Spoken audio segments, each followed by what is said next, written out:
Hello and welcome to The Crunch, the podcast from Apple Print and Creative that offers you a juicy slice of agency life and some mouth-watering marketing insights.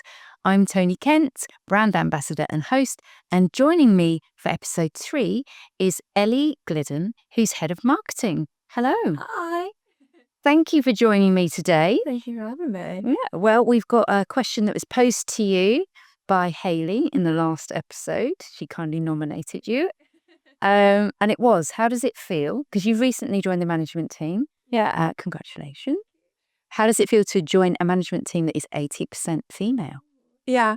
It's been really exciting. I mean, in a lot of, I guess in like more spaces, it's typical for it to swing the other way. So it's been really nice, empowering. I feel really valued here, which is really nice, and that my, any questions, my opinions are valued.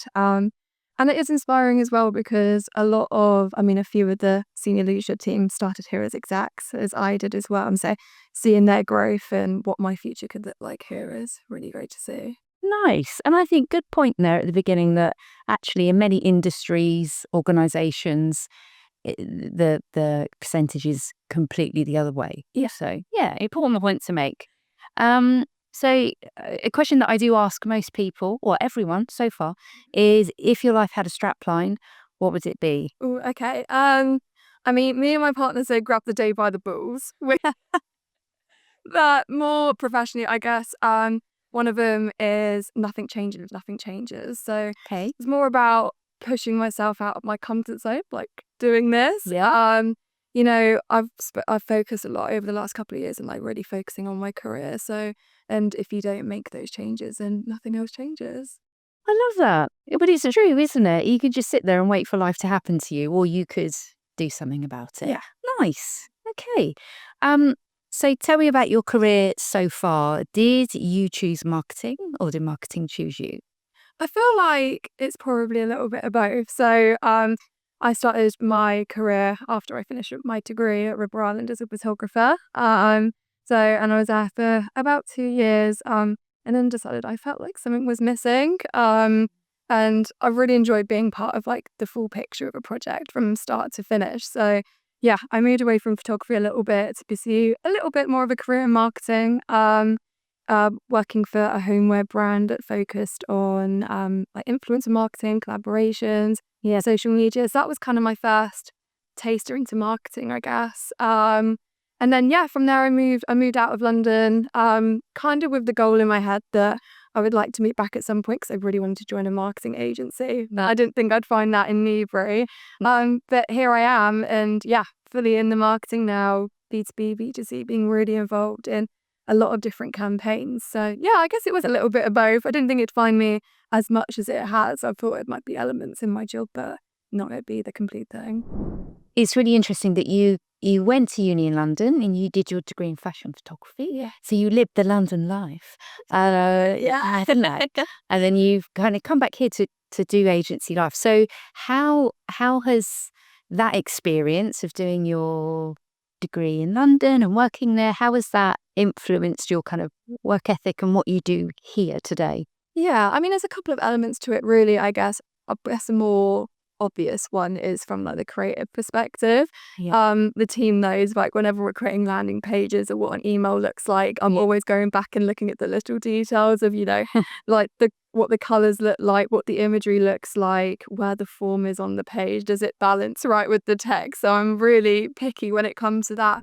Another misconception I guess people don't realise about a creative degree is the amount of research that's involved. At the start of a campaign or a project within photography, like, you're doing a lot of research into who influences you. So I've really embedded that into my campaigns and the work I'm doing here now as well.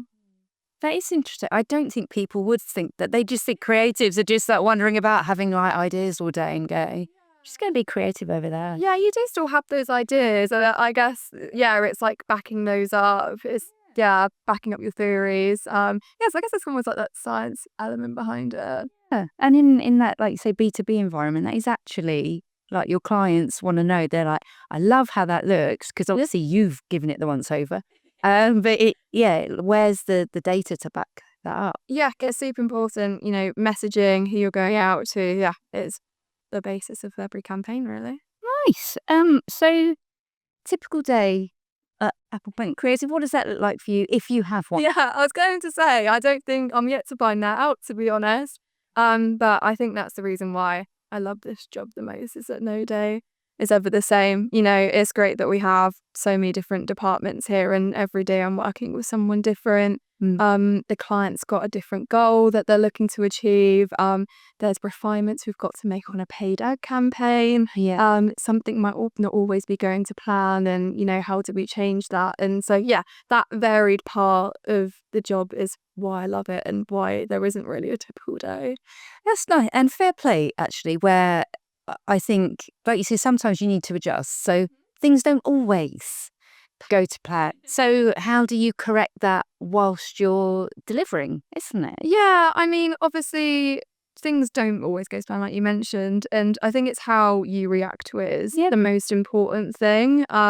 Because you can do as much research and justify that this is definitely going to work as you can. And that's still not always perfect.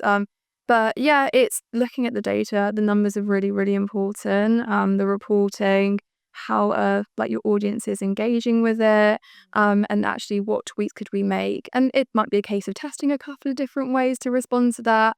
But yeah, I think the most important thing is how you look at it and how you respond to it and how quickly you respond to it, not waiting until, you know, like you're near to the end of a campaign when that's something that should have been reviewed maybe in the first 2-3 weeks. Yeah. So like that, and then because if nothing changes, nothing changes. So,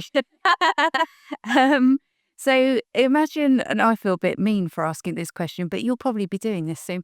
Imagine you've got to go to your local sixth form, and you have to explain to them kind of what a career in marketing, maybe a career in marketing at Apple Print and Creative, what that looks like. What would you say? I would say that if you're looking for a fast-paced role where you need to think on your feet and you enjoy a day that's probably not always structured, and like we mentioned, no day is ever the same, then marketing's probably the career for you. I think if you're great at problem solving, it's the route for you. Yeah, it's a really rewarding career to be in. I like that, and thinking about those kind of skills that people need to have. I think there is a gap sometimes that you can kind of teach people the tools and Yeah, exactly. I think you can train anybody in like certain tools and elements, but the mindset's super, super important. Like I said, like thinking on your feet. We spoke about like, you know, when issues arise, like how do you respond to those? Ellie is currently taking bookings for sixth form colleges. What's a common misconception about B2B marketing? There might be a couple. I think the main one is not like expecting to get the lead straight from the start. Like with anything, you've got to like build your base, your awareness. I always say you've got to make the dough before you bake the bread.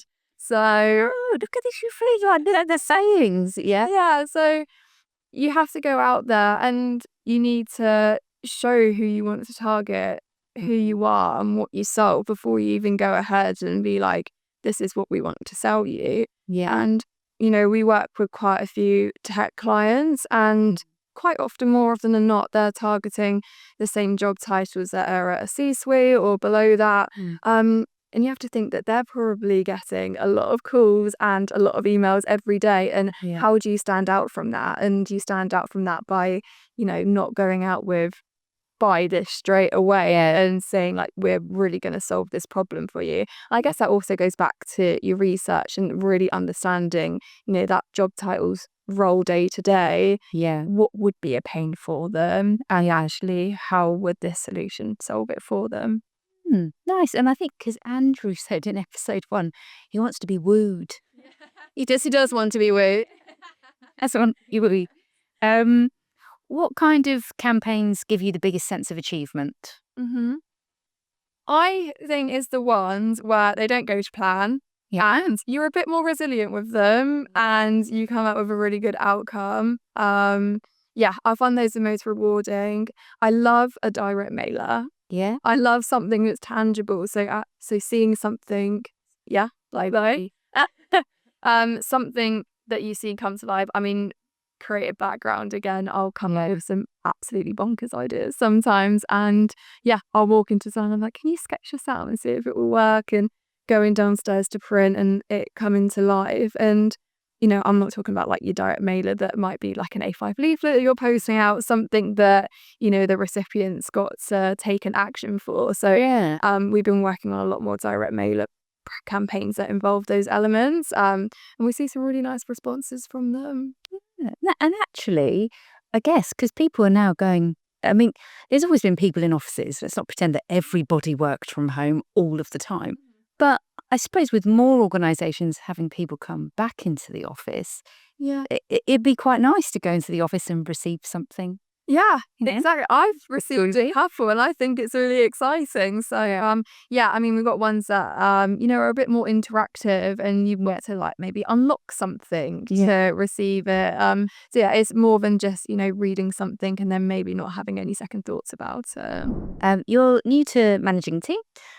I'm interested to know how you approached that for the first time and the support that you had internally to help you make that transition successfully. Yeah, sure. So I always knew that eventually I would like to manage a team. I didn't know it'd be so soon, which is really exciting.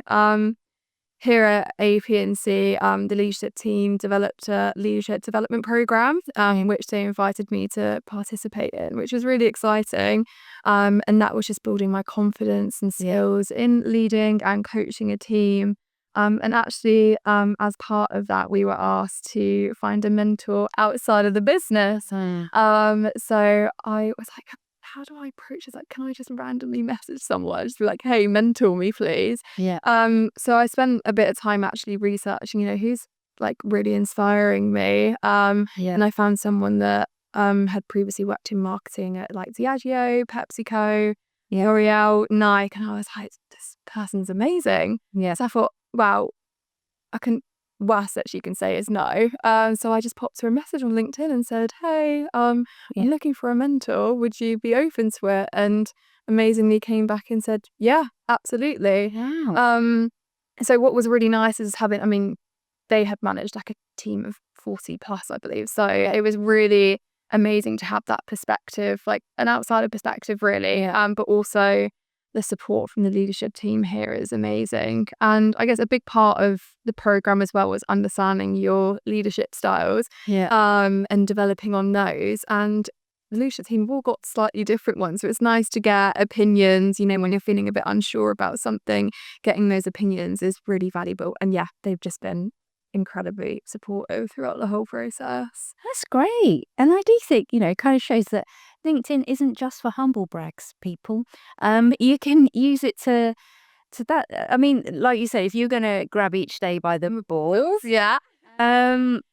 then why not ask? Because what's the worst that's going to happen? And I mean, as well, like going from being in a team to managing a team is a really tricky transition that like I wanted to be careful about, and never wanted anything to feel like hierarchical. And you think at the end of the day, like some members of the team are like absolutely amazing at paid ads, and that's not like my strong point at all. And it's about kind of being more, it might sound a bit cliche, but being more like one team. We've all got our areas that we're like experts in, and coming together to make something amazing happen, rather than it like being a huge transition to me becoming their manager. Nice. And don't you no, I know this, so I'm not going to pose it as a question, but I know that you have a different approach to how you bring the team together on a Friday, I think. Yeah, on a Friday. Yeah, we have our marketing huddles on a Friday. And yeah, it's a little bit different. Agency life can be pretty intense sometimes. You can have multiple projects with tight deadlines at any one time. So yeah, we kind of use that hour just to take a step back and do something that's a little bit more enjoyable, but obviously still marketing related. So each week we take it in turns to host a task. And that might be beer pong with marketing questions, or like we've done crosswords before and Jenga, but we'll incorporate that with like some fun questions and marketing. So we're all learning something about what we'll do in our day to day, but yeah, just making it a little bit more enjoyable. Nice. You see, I do think it's good people that are going, oh, I couldn't go to the office, it's so horrendous. I mean, it sounds like you're making it enjoyable and fun. We were. So yeah, for sure. Nice. So what would you say, actually, then this leads on to the final question that I wanted to ask you, is how have you kind of got that balance now, being in the office full time? What do you feel that kind of offers you as a team that wouldn't work in the same way if you were remote? Yeah, I mean, I've done both. In previous roles, I've been almost fully remote, especially over COVID. Yeah.